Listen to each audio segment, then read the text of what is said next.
आज मी बनवणार आहे अंड्याची भाजी। त्यासाठी हे 2 अंडे उकडून घेतलेले आहेत। मध्ये कोथिंबीर, अद्रक, लसूण आणि टोमॅटो हे बारीक करून घ्यायचं आहे घेतलेला आहे।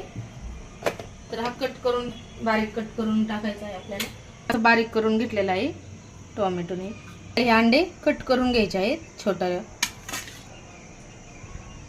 आता कट करून घेतलेले आहेत। आणखीन पण छोटाले करून घेऊ शकता तुम्ही। तेल टाकून घेतलेलं आहे थोडंसं। त्यामध्ये लाल तिखट, चटणी टाकून घेतलेली आहे। थोडंसं मीठ टाकून घेतलेलं आहे चवीनुसार आणि थोडी हळद टाकून घेतलेली आहे। हे त्यामध्ये परतून घ्यायचं आहे थोडंसं, म्हणजे अंड्याला छान चव येते।